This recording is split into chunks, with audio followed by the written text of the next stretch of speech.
हर हर महादेव, जय श्री महाकाल।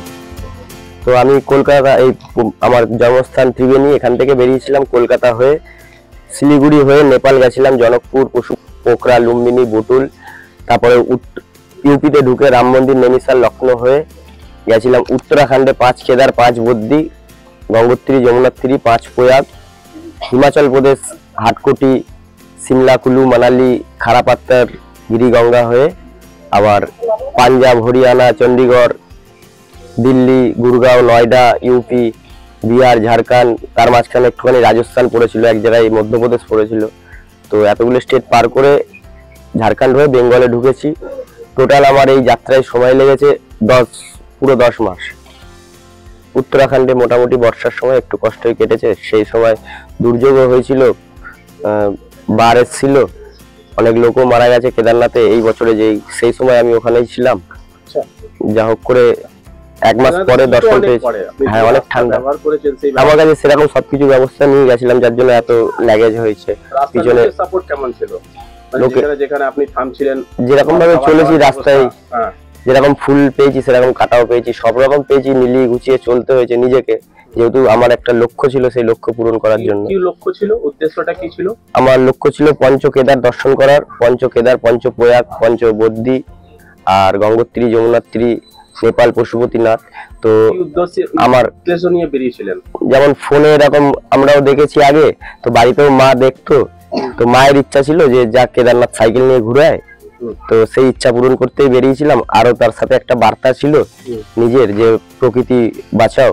যেমন এই সাইডে আমার লেখা আছে, save tree, save life, save mountain, save water. তবে প্রকৃতি তো আমাদের থেকে কিছুই নেয় না, শুধুই দেয়। তো সেই রক্ষার জন্যই, যে তাকে যেন কিভাবে ভালো রাখা যায়, কিভাবে সুস্থ রাখা যায়, সেই বার্তা নিয়েই বেরিয়েছিলাম। কি হয়েছিল? যেমন রাত্রি হয়ে গেছিল, আমাকে যারা জঙ্গলাতওয়ালা আছে, যারা ফরেস্ট অফিসার আছে, তারা ওই জায়গায় শোয়ার জন্য আমাকে বলছিল যে এখানে তুমি শুতে পারবে না, কারণ এই জঙ্গলে খুব বাঘের ভয়। তাদের জায়গা এটা উত্তরাখণ্ডের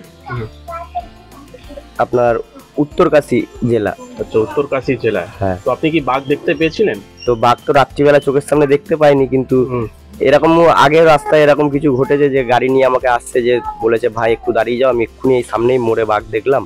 তো ওখানে আমি দাঁড়িয়ে গেছি, তো অনেকক্ষণ টাইম কেটে গেছে। তারপরে এই টিন বাজাতে বাজাতে, ঘন্টা বাজাতে বাজাতে সেই রাস্তা দিয়ে পার হয়েছি। তো বাঘ দেখতে পাইনি, বাঘ দেখতে পেলে হয়তো আমি থাকতাম না। তো সেই জন্য যা দেখতে পাইনি, তার জন্য আমিও তাকে সম্মান জানাই, আদর জানাই।